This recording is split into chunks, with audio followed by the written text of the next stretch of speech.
আচ্ছা, গত পার্টে আর কোন আইটেমের সমস্যা আছে? গত পার্টে আর কোনো আইটেমে সমস্যা আছে? হুম, রেসপন্স করেন। জলি, তুমি বলো তোমার জন্য কোনটা সমস্যা আছে।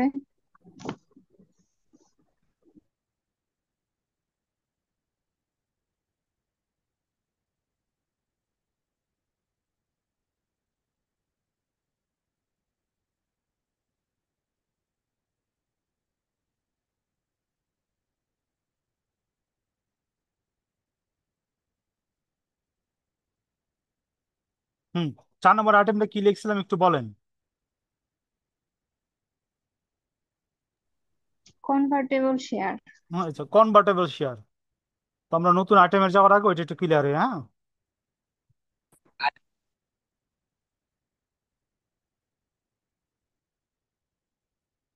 কনভার্টেবল মানে বন্ড লিখছিলাম, ঠিক আছে, খেয়াল করেন। স্যার, বন্ডও লেখা হয়েছে, শেয়ারও লেখা হয়েছে মনে হয়, নাকি আমি লিখছি বুঝতে পারতেছি না। কনভার্টেবল বন্ড লেখা হয়েছে, হ্যাঁ। আর যদি শেয়ার লেখা থাকে ভুল লিখছে, হ্যাঁ। খেয়াল করেন, অনেক সময় আমরা অনেক কোম্পানির শেয়ার ক্রয় করতে চাই। অনেক সময় অনেক কোম্পানির আমরা শেয়ার ক্রয় করতে চাই কিন্তু পারি না, ঠিক আছে না, পারি না। তো এই জন্য অনেক সময় অনেক কোম্পানি কি করে, তারা কি করে, বন্ড বিক্রি করে এবং বইলা দেয় 1 বছর বা 3 বছরের সময় একটা নির্দিষ্ট রেশিও মেনটেন করে কি হইব, এই বন্ড শেয়ারে রূপান্তর হইব। এই যে বন্ড যে শেয়ারে রূপান্তর হইব একটা নির্দিষ্ট সময়ে একটা নির্দিষ্ট রেশিও অনুসারে, তাকে কি বলা হয়, কনভার্টেবল বন্ড বলা হয়। বুঝতে পারছি? জি অর্থাৎ স্যার। যে বন্ড একটা নির্দিষ্ট সময়ে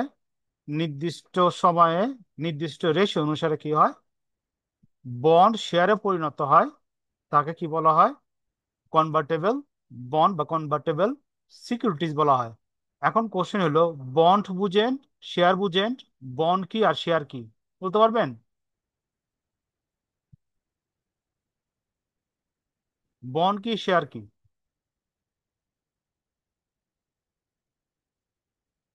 হুম, রেসপন্স করেন। বন্ড কি, শেয়ার কি?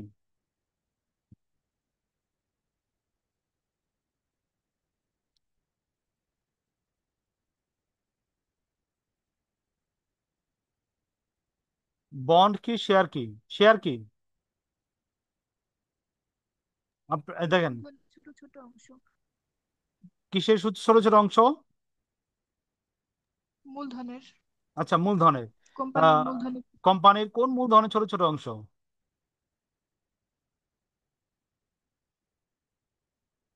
এবং কোন কোম্পানি, আমরা জানি বিভিন্ন ধরনের কোম্পানি আছে।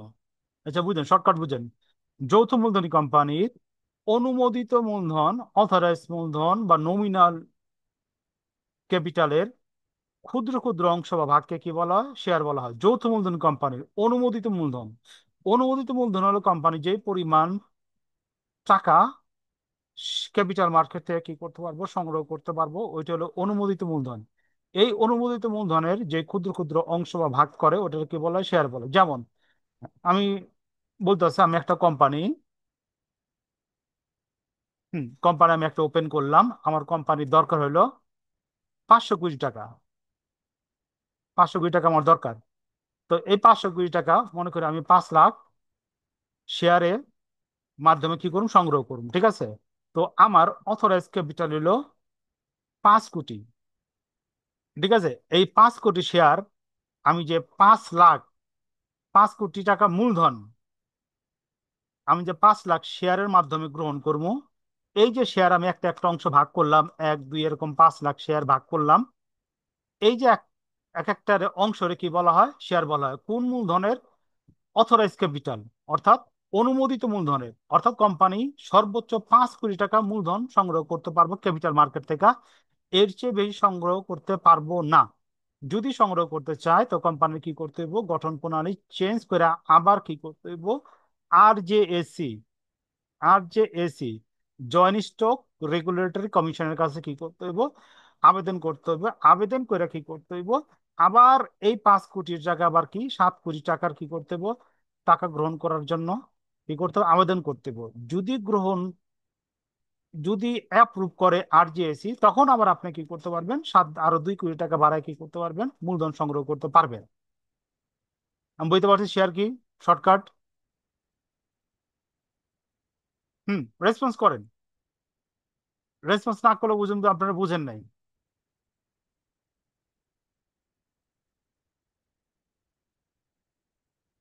হ্যালো। জি স্যার। ওকে, বাকি লোপা বুঝছেন?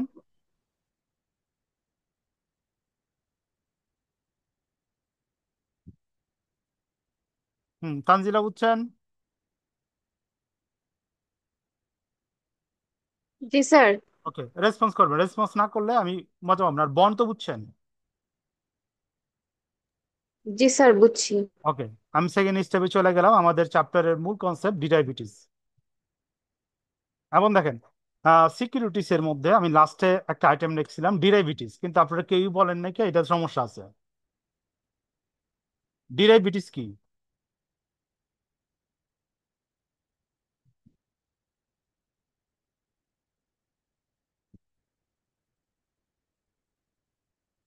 দেখেন, ডিরাইভেটিভস কি কেউ বলতে পারবেন? শেয়ার করতে পারবেন ডিরাইভেটিভস কি? স্যার, একটা কোশ্চেন ছিল। বলেন। স্যার, আপনি যে এখন যে ক্লাসটা হচ্ছে, এটার কি রেকর্ড ক্লাসটা কি থাকবে? সব আমাদের যতগুলা ক্লাস হইব সবগুলা রেকর্ড থাকবো, আপনি যতবার মন চায় ততবার দেখতে পারবেন। তবে দেখা কোনোই লাভ হইব না যদি আপনি সরাসরি ক্লাসটা না বুঝা নেন।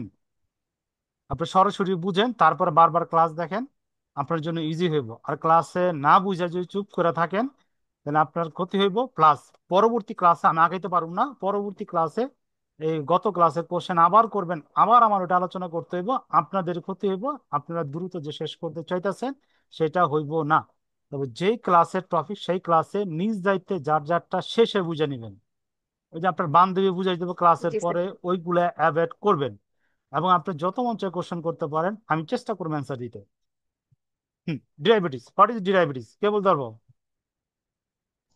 স্যার এটা বুঝাই দিলে ভালো হয়। ভাই আমি তো বুঝাই দেবো, কোনো ধারণা আছে কিনা, অল্প একটু ধারণা থাকলে শেয়ার করেন, না তারপর স্যার, ইয়া এটা করি। কারো নিয়ে ধারণা আছে? কোনো ধারণা নেই। ওকে, শুরু করলাম। হ্যাঁ, দেখেন, ডিরাইবেটিস,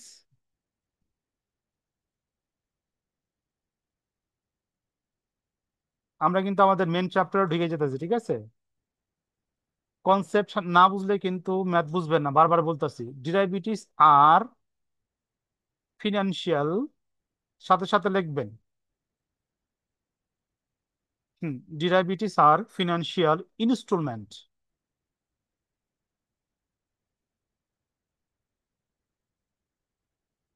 ডিরাইবেটিস হলো একটা আর্থিক উপাদান, ঠিক আছে?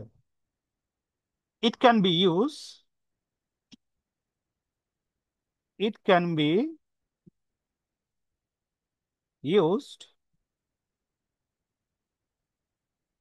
On different type of asset, different types of asset. ডিরাইভেটিভসটা বিভিন্ন অ্যাসেটের ক্ষেত্রে কি করা হয়, ব্যবহার করা হয়। এটা হলো একটা আর্থিক কি, আপনার সম্পদ। Derivative is a financial installment. Okay,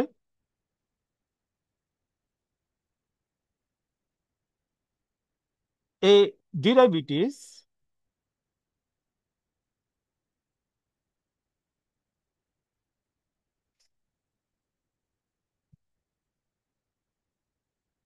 is a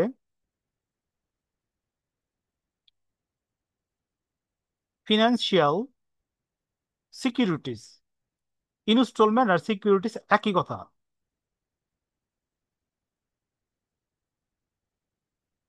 security with a value, যার একটা মূল্য থাকে,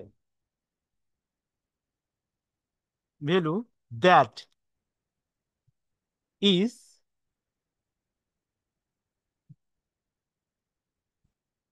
রিলায়েন্ট আপন অর ডিপ্রাইড, যার মূল্য হ্রাস বৃদ্ধি ঘটে।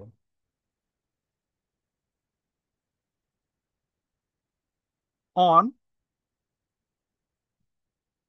Underline asset or group of asset. Group of asset, underline asset আর গ্রুপ অফ অ্যাসেট আমরা একটু পরে বুঝাবো। হুম। ডিরাইভেটিভ হলো একটা আর্থিক উপাদান বা ইনস্টলমেন্ট, যার একটা মূল্য আছে, ভ্যালু আছে, যার মূল্য কি বাড়ে কমে। কোন মূল্য? আন্ডারলাইন অ্যাসেটের বা গ্রুপ অফ অ্যাসেটের, একটা অ্যাসেট হতে পারে অথবা গ্রুপ অফ অ্যাসেট হইতে পারে। এই পার্ট ক্লিয়ার? আমি নেক্সট পেজ যাইতে পারি?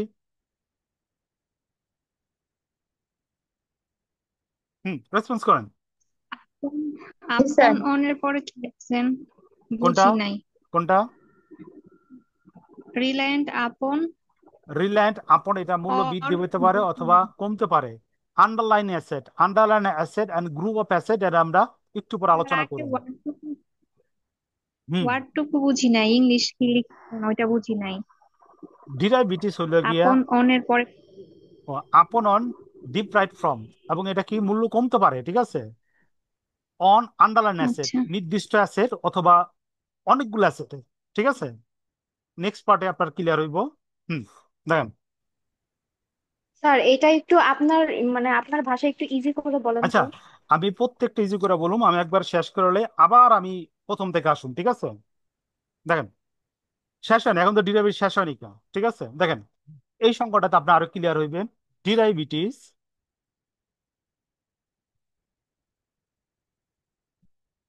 Derivative is a financial contract, financial contract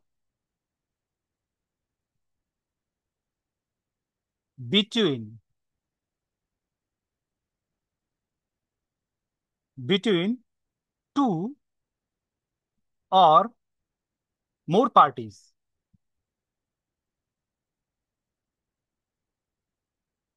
Hmm. Move to and more parties whose value depend on depend on underlying or group of asset, group of asset. ওকে, তো দেখেন, underline asset বলতে বুঝাইতেছে, underline asset বলতে বুঝাইতেছে asset আর, যেটা আমরা একটু আগে আপনাদের অনেক চেষ্টা করলাম বোঝানোর জন্য, আপনাদের কাছ থেকে কিছু কোশ্চেন আশা করছিলাম যেটা আপনারা করেন নাই। আন্ডারলাইন অ্যাসেট বলতে বুঝাইতেছি স্টক। আমার 30 মিনিট আপনারা কোনো রেসপন্স করেন নাই। Stock, bond, commodity,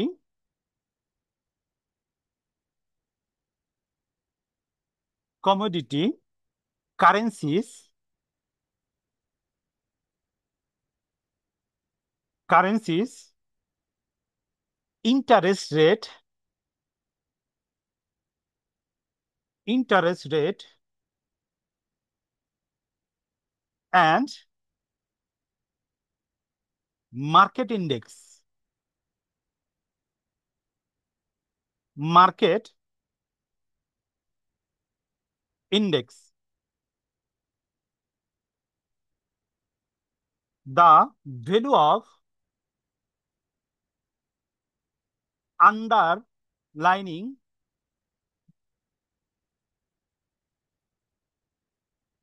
asset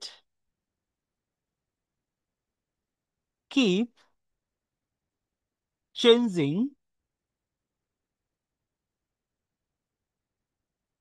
according to market condition, market condition। হুম। প্রথম থেকে দেখেন বলতেছি আমি, ডিরাইভিটিস হলো একটা আর্থিক চুক্তি যেখানে দুইটা পক্ষ থাকবো বা অধিক পক্ষ থাকবো, যার ভ্যালু ডিপেন্ড করব আন্ডারলাইন অথবা গ্রুপ অ্যাসেট। আন্ডারলাইন অ্যাসেট কি? চুক্তিগুলা কিসের মাধ্যম হয়ে থাকবো? স্টকের হইতে পারে, বন্ড নিয়ে হইতে পারে, কমোডিটি নিয়ে হইতে পারে, মুদ্রা নিয়ে হইতে পারে, ইন্টারেস্ট রেট নিয়ে হইতে পারে, মার্কেট ইন্ডেক্স নিয়ে চুক্তি হইতে পারে দুটো পক্ষের মধ্যে। এর এই যে জিনিসগুলো বলতেছি এইগুলো ফিনান্সিয়াল ইনস্টলমেন্ট অথবা সিকিউরিটিস। এইগুলো যখন নাকি দুইটা পক্ষ চুক্তি করব, ঠিক আছে, তখন তাকে আমরা কি বলবো? এগুলা ডিরাইভেটিভস। এবং এই চুক্তির যে আন্ডারলাইন অ্যাসেটের মূল্য কি হইতে পারে, ফিউচারে বাড়তেও পারে আবার কমতেও পারে। যদি বেড়ে যায় আপনি গেনার হইতে পারেন, যদি কমে যায় আপনি কি হইতে পারেন? লুজার হইতে পারেন। তো ডিরাইভেটিভস হলে গিয়া ফিনান্সিয়াল কন্ট্রাক্ট, ঠিক আছে, টু অর মোর পার্টিস। কিসের মাধ্যমে হইতে হয়ে থাকবে? এটা আন্ডারলাইন অ্যাসেট বা গ্রুপ অফ অ্যাসেট। আবার বলতেছি, ডিরাইভেটিভস কি? Financial contract between two or more parties. এটা কিসের মাধ্যমে চুক্তি হয়ে থাকে? আন্ডারলাইন অ্যাসেট আর group of asset. Underline asset লেখেন এখানে, হ্যাঁ। Underline asset of group of asset. Underline asset গুলো কি কি? Stock, bond, commodity, currency, rate, market index, এইগুলো নিয়ে কি হইতে পারে? দুটা পার্টির মধ্যে চুক্তি হইতে পারে। এবং ফিউচারে এই যে ফিনান্সিয়াল ইনস্টলমেন্ট গুলো আছে বা যা সিকিউরিটিজ গুলো আছে, এগুলার মূল্য বাড়তেও পারে কমতেও পারে। বাড়লে গেইনার আপনি, কমলে লুজার। মূলত পক্ষে যে চ্যাপ্টারটা আছে, চ্যাপ্টারটা স্টক, বন্ড, কমিডিটি, ইন্টারেস্ট রেট, সব মার্কেট ইন্ডেক্স নিয়ে কি করা হয়েছে? মূলত পক্ষে ডিরাইভেটিভস বইটা আপনার উম তৈরি করা হয়েছে বিভিন্ন চ্যাপ্টার। ডিরাইভেটিভস কি আপনারা আমি বুঝাইতে পারছি? রেসপন্স, রেসপন্স জি করেন। স্যার।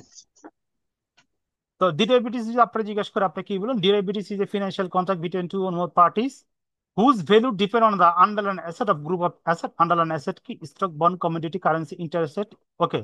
এবং underline asset price can be change on the basis of future value of the market condition. Clear? Change হলে যদি বাড়ে আপনি গেইনার, কমলে লুজার। এবং এই চ্যাপ্টারটা গেইন অথবা লুজ, এই কনসেপ্টে কি করা হয়েছে? তৈরি করা হয়েছে। অর্থাৎ বিভিন্ন ফিনান্সিয়াল ইনস্টলমেন্ট আপনি কি করবেন? কিনবেন। ভবিষ্যতে ওটা বিক্রি করলে আপনার লাভবান হইবেন না ক্ষতি হইবেন, ওইগুলার অঙ্ক দিয়ে কি করা হয়েছে? চ্যাপ্টার গুলো সাজানো হয়েছে। যে চ্যাপ্টার গুলোর নাম আমি আপনার প্রথম ক্লাসে লিখে দিয়েছিলাম, ওই চ্যাপ্টার গুলো প্রতিটা আইটেমই এখন আমি অল্প অল্প করে আলোচনা করুন। যখন চ্যাপ্টার ডিটেলসে যাবো তখন আরো ডিটেলস আলোচনা করুন। তো ডিডায়াবিটিস, ওকে, নেক্সটে গেলাম। জি হুম। স্যার। ওকে। হুম। একটা উদাহরণ দেবো, উদাহরণটা সবাই মনোযোগ দা শুনবেন এবং কনসেপ্টটা ক্লিয়ার হইবেন। ওকে।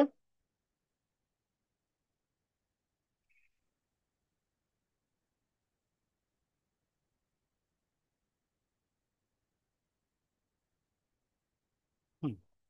সাথে সাথে লিখবেন, হ্যাঁ। মনে করেন একজন ফার্মার,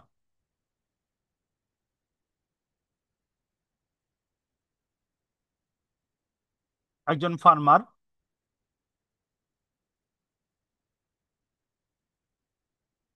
প্রডিউস করে আম,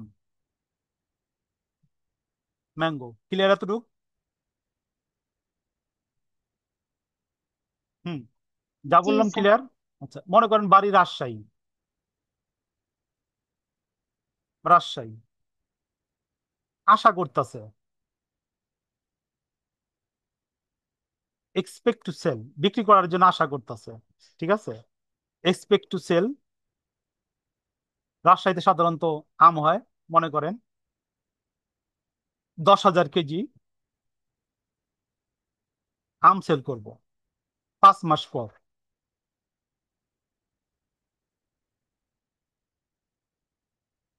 ঠিক আছে।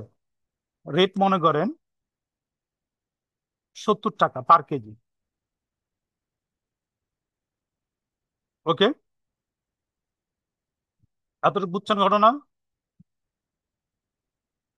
জি স্যার। ওকে। তারপর ফার্মার চিন্তা করতেছে,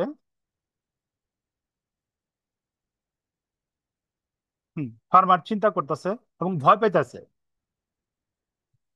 ঠিক আছে। এই আম তো ড্যামেজ হয়ে যেতে পারে, কারণ ভবিষ্যৎ কি সর্বদা আমরা জানি কি? অনিশ্চিত। ড্যামেজ হয়ে যেতে পারে। নিশ্চিত। কেন হইতে পারে? বৃষ্টির কারণে অথবা হেইল, শিলার কারণে। ঠিক আছে? তো ফার্মার কি চাইতেছে, এই রিস্কটা অ্যাভয়েড করব, প্রোটেক্ট করব। ঠিক আছে? Protect to avoid risk, avoid risk. এই পর্যন্ত ঘটনা বুঝছেন? হুম। জি এই স্যার। পর্যন্ত ক্লিয়ার? ওকে। এই জন্য সে দেখা করলো। সে কি করলো? দেখা করলো কার সাথে? একজন ব্রোকারের সাথে।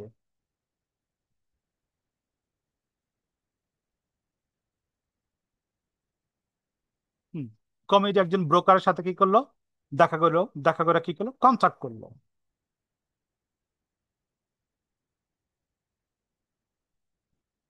হুম। Contract to sell mango. বললো, তোমার লাগে আমি কন্ট্রাক্ট, তোমার কাছে আম বিক্রি করুম 5 মাস পর।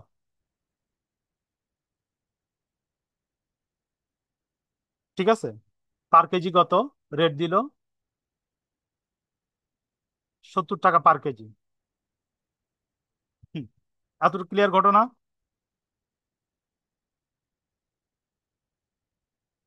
হুম। রেসপন্স করেন। যা ঘটনা বললাম ক্লিয়ার? জি স্যার। আচ্ছা, আপনারা কি যে ক্লাসও কি এরকম চুপ করে বসে থাকেন? লস আপনাদের হইব। ঠিক আছে? আচ্ছা, দেখেন তারপর কি করলো। হুম। মনে করেন নির্দিষ্ট টাইমের পরে, ঠিক আছে, নির্দিষ্ট টাইমের পরে যদি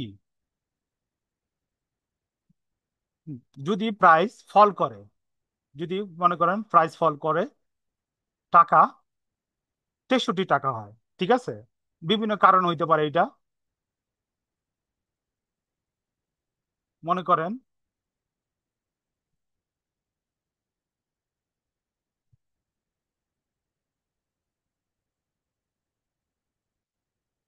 হুম মনে করেন দাম 63 টাকা হয়ে গেছে গা, কি কারণে? অনেক আমের সাপ্লাই। ঠিক আছে? তো ওই সময়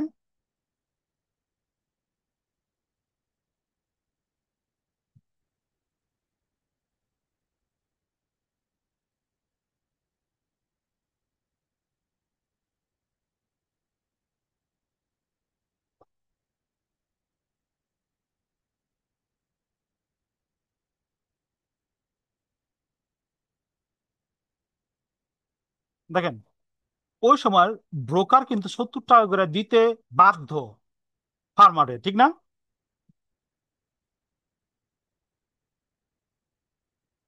হুম। রেসপন্স করেন। 70 টাকা করে বা জি দিতে স্যার। বাধ্য। কারণ কি দেখেন, এখানে খেয়াল করেন, আমার আমের দাম কত হয়ে গেছে? 63। আমি কিন্তু কন্টাক্ট করছিলাম, এই দেখেন আমি কিন্তু কন্টাক্ট করছিলাম আম বিক্রির লেগা। ঠিক আছে? বোকরার লগে। করে। কত টাকা করে? 70 টাকা রে। এখন 5 মাস পর যখন আমার আমের দাম কমে গেছে গা, 63 টাকা হয়ে গেছে গা। ঠিক আছে? তারপরও কি ব্রোকার টাকা নিতে প্রস্তুত, টাকা দিতে প্রস্তুত হইব। কারণ কি, আমি কন্টাক্ট করছি। কন্টাক্ট একটা লিগ্যাল ডকুমেন্ট। ঠিক আছে? যদি, ঠিক আছে,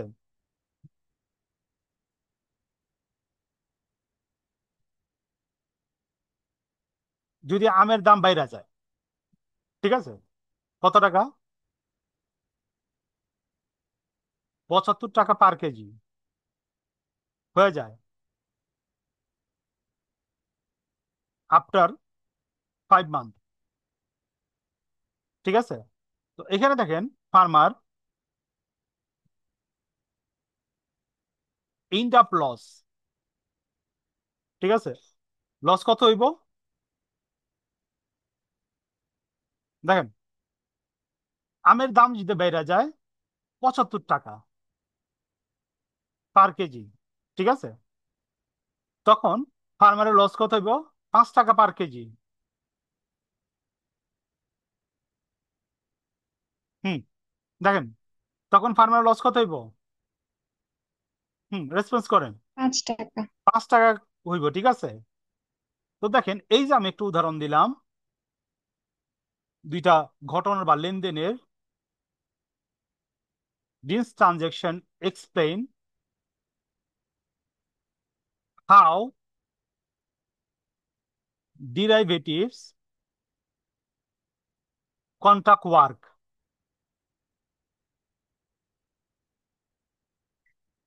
কন্ট্রাক্ট ওয়ার্ক, ঠিক আছে।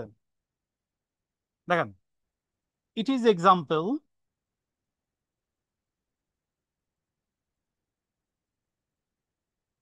Forward contract. ফরওয়ার্ড কন্ট্রাক্ট, এটা একটা উদাহরণ কি? ফরওয়ার্ড কন্ট্রাক্টের একটা উদাহরণ। Where underlying lining asset is commodity mango, ঠিক আছে। তো আন্ডারলাইনিং অ্যাসেটটা বুঝছেন, এটা কি? আম। হুম, পুরো ঘটনাটা বুঝছেন? পণ্য। হুম। তো আন্ডারলাইনিং অ্যাসেট আমরা বারবার বলতেছি না, বা কমোডিটি বলতেছি না। তো আন্ডারলাইনিং অ্যাসেট কি এখানে? ম্যাঙ্গো। এই যে ঘটনাটা ঘটলো, ভবিষ্যতে কোনো চুক্তি সংগঠিত হইলে এক পক্ষ গেইনার হইতে পারে, এক পক্ষ লুজার হইতে পারে। এইটা হলো মূলত পক্ষ কি, আমার একটা ডিরাইভেটিভস এর উদাহরণ। এটা হলো একটি ফরওয়ার্ড কন্ট্রাক্টের উদাহরণ। ডিরাইভেটিভস এর আবার বিভিন্ন ক্লাসিফিকেশন আছে, এর মধ্যে একটা ভাগ হলো ফরওয়ার্ড কন্ট্রাক্ট। এই ফরওয়ার্ড কন্ট্রাক্টের উদাহরণ হলো কি আমার এই এই উদাহরণটা। ক্লিয়ার? তো ডিরাইভেটিভস কি আমি বুঝাইতে পারছি? স্যার আচ্ছা, ফরওয়ার্ড কন্ট্রাক্টে কি পণ্য নিয়ে চুক্তি হবে? কোনটা? বলেন। ফিউচার কন্ট্রাক্ট আর ফরওয়ার্ড কন্ট্রাক্টের মধ্যে হচ্ছে পার্থক্য কি এটাই যে ফরওয়ার্ড না কন্ট্রাক্টে না, আপনার পণ্য না না, নিয়ে ওই চুক্তি না হবে বা ওইখানে ক্রয় বিক্রয় ওইখানে হবে? ওইখানে আমরা আসতেছি, ঠিক আছে। ফরওয়ার্ড কন্ট্রাক্ট, ফিউচার কন্ট্রাক্ট, ওইখানে আমরা আসতেছি। ওইখানে আমাদের আরো ডিটেলস আলোচনা হইব, আচ্ছা ঠিক আছে। জাস্ট এতটুকু জানে রাখেন, এখানে এটা একটা উদাহরণ দিলাম কি ফরওয়ার্ড কন্ট্রাক্টের, এবং এটা একটা উদাহরণ কি ডিরাইভেটিভস এর কিভাবে কাজ করে, ওটার একটা উদাহরণ দিছি। হুম, ক্লিয়ার হয়েছে না এতটুকু? জি রেসপন্স স্যার। করেন। বাকিরা রেসপন্স করেন। আমি আগাবো আরো? জি স্যার।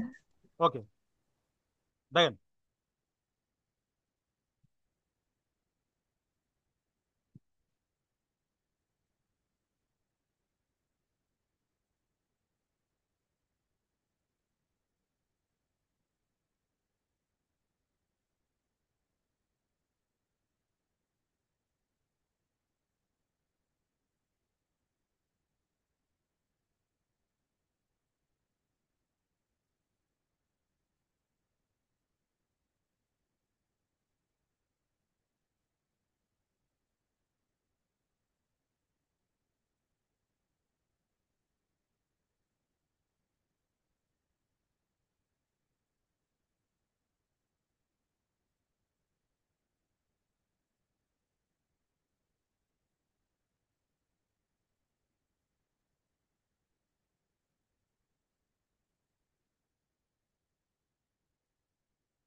Types of derivatives.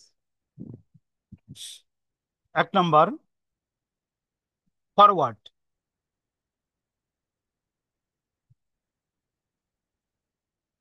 দুই নম্বর ফরওয়ার্ড কন্ট্রাক্ট ফিউচার,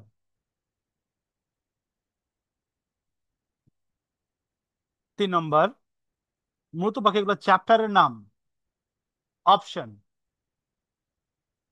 হুম, থিওরি যদি ক্লিয়ার না হন, ডিরাইভেটিভস আপনি পইরা কোনো মজা পাবেন না, বুঝবেনও না। অপশন দুই ভাগে ভাগ করা যায়, পুট অপশন, আরেকটা হইলো call option. Put option, call option.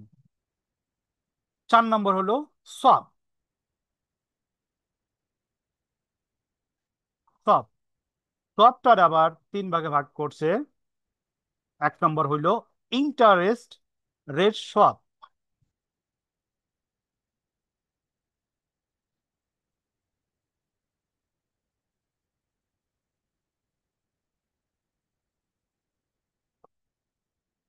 দুই নম্বর হইলো কারেন্সি সোয়াপ।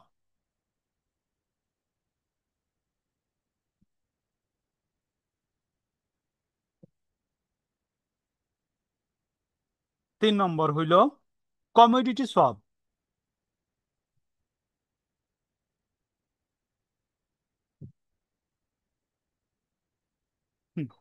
লেখা হয়েছে। জি জি স্যার। স্যার। হুম, আমাদের কাছে আর 8 মিনিট আছে। মেবি একটা সংজ্ঞা আমি লেখা বুঝাই দেই, এরপরে শেষ হয়ে যাবে তো আমার ক্লাস। হুম, লেখেন একটু দ্রুত লেখেন, হ্যাঁ। Forward and future contract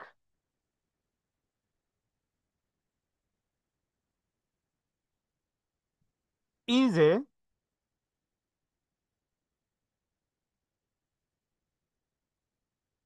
financial obligation obligated, এটা আইনগত একটা বাধা থাকে, the buyer to purchase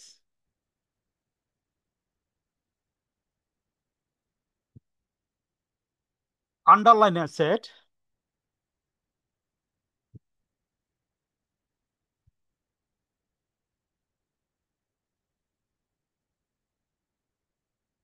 underlying asset at pre-agreed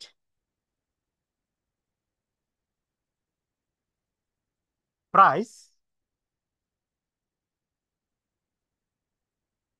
on specific future date.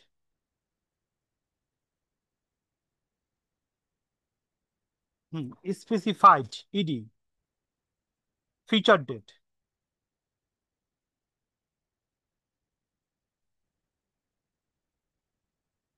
Both forward and future is same in nature. Then forward অথবা ফিউচার কন্ট্রাক্ট হলো একটা আর্থিক obligation, বাধা নিষেধ, বায়ার টু পারচেজ। ঠিক আছে, বাইরে কি করতো, পারচেজ করব নির্দিষ্ট সম্পদ, আন্ডারলাইন অ্যাসেট। আন্ডারলাইন অ্যাসেট বলতে কি হতে পারে, যেগুলো আমরা বলছি, ওই যে bond, share, securities, commodities, interest rate, এগুলো বলতে আন্ডারলাইন অ্যাসেট বলতেছে একটা নির্দিষ্ট মূল্যে, pre price on specified future day, একটা নির্দিষ্ট সময়ে, নির্দিষ্ট মূল্যে নির্দিষ্ট সময়ে বায়ার যদি পারচেস করে আন্ডারলাইন অ্যাসেট, এর জন্য যদি কোনো আইনগত চুক্তি করে, তখন তাকে আমরা কি বলবো, ফিউচার অথবা ফরওয়ার্ড। ফিউচার অথবা ফরওয়ার্ডের নেচার প্রায় সেম, ডিফারেন্স আছে, ওটা আমরা নেক্সট ক্লাস আলোচনা করব। ফিউচার এবং ওই যে ফরওয়ার্ডের নেচার প্রায় সেম। দেখেন যতটুকু আলোচনা করলাম এতটুকুর মধ্যে কারো কোনো কোশ্চেন থাকলে করতে পারেন।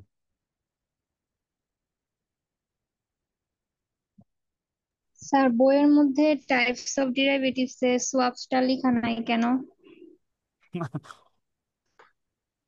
আরো আছে, ওনারা ঠিক আছে। ওটাতে হচ্ছে আমি বলি তিন ডিরাইভ, প্রকার দিচ্ছে আচ্ছা, কিন্তু সবগুলো দেয় নাই। ডিরাইভেটিভস আরো টাইপস আছে। ওটা আমি লিখি নাই, আপাতত এইগুলাই মোটামুটি কভার করে টাইপস, ঠিক আছে। আপনার কাছে কোন বই আছে? আচ্ছা স্যার। স্যার মিলেনিয়ামের বাংলা বইটা আছে ও, শুধু। আর হচ্ছে ইংলিশের পিডিএফ আছে। আচ্ছা ইংলিশটাতে আমি চেক করি নাই, বাংলাটা দেখছি। আচ্ছা, এখন বলেন যতটুকু আলোচনা করছি এর মধ্যে কারো কোনো সমস্যা থাকলে বলেন, আমি রিভিউ করি। 5 মিনিট আছে আমার কাছে।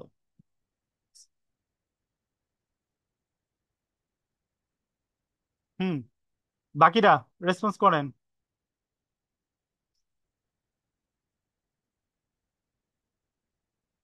হুম, কিছুক্ষণ পর এটা আপনাদের ইয়াতে চলে যাব, যে ইমেলে চলে যাব। স্যার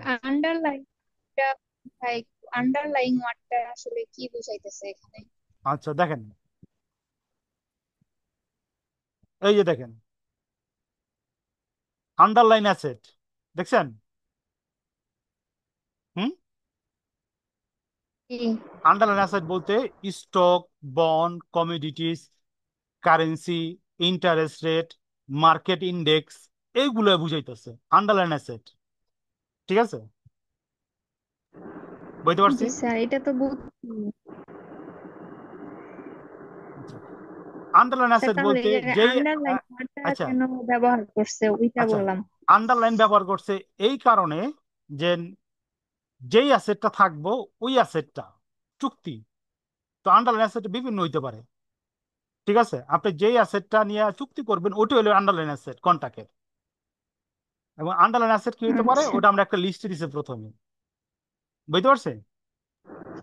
জি স্যার। আচ্ছা, বাকিরা বলেন, কোশ্চেন আছে কিনা?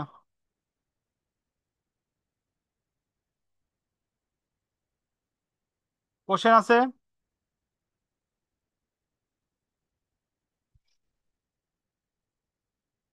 স্যার আজকের যে লেখাগুলো আমরা লিখছি ওগুলা কি গ্রুপে দিয়ে দিব, ছবি যার যারটা? যার যারটা শেষে দিয়ে দিবেন।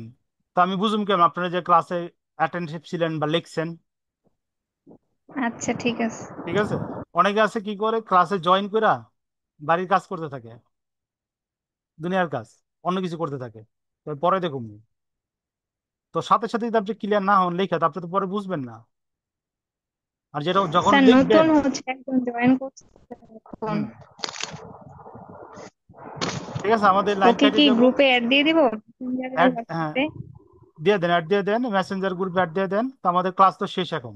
ঠিক আছে, আর ওর ইমেল ও অ্যাড্রেসটা দিতে বাইরে বলেন। ছিল। আচ্ছা, ইমেল অ্যাড্রেসটা দিতে বলেন, ওই যে ক্লাসটা চলে যাবো না। ঠিক আছে, আচ্ছা ওকে, তো আজকে এ পর্যন্ত। স্যার, আসসালামু আলাইকুম।